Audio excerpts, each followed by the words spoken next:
আপনারাই বিচার করবেন যে আপনারা স্বর্গে যাবেন কিনা। স্বর্গে, সঞ্জয় বাবু, স্বর্গে একটা অসুবিধা আছে, সেটা হচ্ছে কি যে যেই পরিমাণ আপনার ক্ষুধা লাগবে স্বর্গের দেবতারা এই পরিমাণ আপনাকে খেতে দেবে না। ওখানে সুন্দর সুন্দর পাকা ফল আছে, কিন্তু গাছের ডাল থেকে ছুটে আপনি খেতে পারবেন না। ক্ষুধার ঠেলায় আপনি জল খেতে যাবেন, ওই সরোবরে নদীতে যে স্রোতস্বিনী ধারা আছে ওই জল আপনি হাতে উঠে খেতে পারবেন না। তো ওখানে যারা স্থায়ী দেবতা আছে ওরা যা খাইতে দেবে আপনার তাই খেতে হবে। ফলে স্বর্গীয় শান্তি নেই। আমার এখানে অনেকগুলো গ্রন্থ আছে, এই গ্রন্থের একটা গ্রন্থে লেখা আছে যে স্বর্গীয় শান্তি নেই, স্বর্গীয় শান্তি পাবেন না। এক, ওখানে 18 বছরের যুবক হবেন, জন্মাবেন, রোগগ্রস্ত হবেন, তারপর অবশেষে 10,000 যেদিন পূর্ণ হবে তখন আপনার এই গলের মালাটা শুকিয়ে যাবে, গলের মালাটা আপনার গলা থেকে ছিঁড়ে যাবে। সঞ্জয় বাবু, দীপক বাবু, 10,000 বছর পূর্ণ হলে আবার স্বর্গেতে মারা পড়বে। ওখানে 3 দশা, তার মানে যৌবন প্রাপ্ত হবেন, রোগগ্রস্ত হবেন, 10,000 বছর পূর্ণ হলে মরে যাবেন। এবার কয়বার মরলেন? টেকেরাটে মরবেন, দিগনগরে মরবেন, নরকিকে শাস্তি ভোগ করবেন, স্বর্গে গিয়ে যত হাজার পুণ্য সঞ্চয় আছে বছর থাকবার স্বর্গ সুখ তত হাজার থেকে স্বর্গেতেও মরবেন। এবার মরবার পরে কি করবেন? যেই রাস্তা দিয়ে স্বর্গে গিয়েছিলেন ওই রাস্তা দিয়ে আবার এই জগতে নামতে হবে। এই বর্ণনাগুলো, নামার বর্ণনাগুলো জন্মান্তরের বর্ণনা ভগবদ্গীতার 1 থেকে 6 অধ্যায়, পদ্মপুরাণের উত্তরখণ্ডে বিভিন্ন পুরাণাদিতে রয়েছে। এরপর আপনারা কিভাবে এই জগতে আসবেন ওই 5টি বস্তু নিয়ে।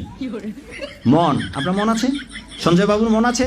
মন, বুদ্ধি, অহংকার, জীবাত্মা, পরমাত্মা, এই 5টি নিয়ে আবার সূক্ষ্ম দেহে এই পৃথিবীতে আসবেন। বায়ুতে ভেসে বেড়াবেন, বৃষ্টির তোড়ে, ঝড়ের হাওয়ায় নিচে নেমে আসবেন।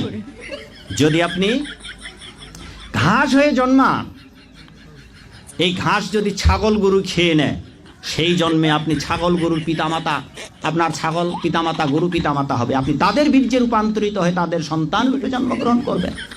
আপনার জীবাত্মা পরমাত্মা রূপী যেকে আশ্রয় করে আপনি আছেন সেইটা যদি নদীতে পড়ে, আর নদীতে পড়ে যদি কুমিরের পেটে ঢুকে পড়েন, সেই জন্মে আপনার পিতামাতা কুমির হয়ে জন্মান, কুমির, আপনি তাদের সন্তান। আপনি মাছের পেটে ঢুকেছেন, সেই জন্মে আপনার মাছ হয়ে জন্মাতে হবে। আপনি গাছ হয়ে জন্মিয়েছেন ভূপৃষ্ঠে পতিত হয়ে, প্রয়োজনে মানুষের আপনার গড়া কেটে টুকরা টুকরা করে আগুনে দাহ করবে, মানুষ ডাল কেটে নিয়ে যাবে, আপনি কিচ্ছু বলতে পারবেন না বাবা, বড় অসহায় হয়ে যাবে। আপনি পুকুরের মাছ হয়েছেন, জীবন্ত আপনার কই মাছ হয়ে জন্মিয়েছেন, আইস ছোলানো হবে, ছটফট ছটফট করবেন। যেই মা আপনাকে আপনার দেহের আইস ছোলাবেন তাকে আপনি মিনতি করে বলতে পারবেন না, মাগো দয়া করে ধারালো বটিটা আমার গলায় লাগিয়ে দিও না, বড় অসহায় হয়ে যাব মা, আমরা বড় অসহায়। ছাগল হয়ে জন্মিয়েছেন, জীবন্ত আপনার গলা কেটে চামড়া ছুলিয়ে আপনার হাড় গোড় মাংস চিবিয়ে চিবিয়ে খাওয়া হবে। আর এগুলো অন্য কেউ নয়, আপনার বংশের কেউ এসেছে আপনার বাড়িতে ছাগল হয়ে, আর সেই ছাগলের আপনার বংশের আপনার ঠাকুর দিদা ঠাকুর দিদির ছাগল হয়ে এসেছেন, আর তাদের ধরে ধরে আপনি খাচ্ছেন। এইভাবে জন্ম জন্মান্তরে নিজেদের দ্বারা ভক্ষিত হবেন, আত্মীয় স্বজনদের দ্বারা। বাড়িতে মশা হয়ে জন্মিয়েছেন, ওটা হয়তো আপনার কোনো আত্মীয় শ্বশুর শাশুড়ি এসেছে, এক থাপ্পড়ে মেরে দিলেন। জীবনের পরমায়ু কতটুকু, বড় অসহায়। অসীম সময়ের জন্য আমরা খালি একা হয়ে ঘুরে বেড়াবো, একা, বড় একা হয়ে। নিদারুণ যন্ত্রণার মধ্য দিয়ে আপনাকে ঘুরে বেড়াতে হবে 84 লক্ষ জনি, কখনো জলে, কখনো স্থলে, কখনো জলচর, কখনো ভূচর, কখনো খেচর, কখনো উভচর, কখনো নিশাচর, কখনো হাতির পেটে, কখনো কৃমিকীটের পেটে, কখনো কুকুর শিয়াল, কখনো বা বরাহ নন্দন শুয়োরের বাচ্চা রূপে।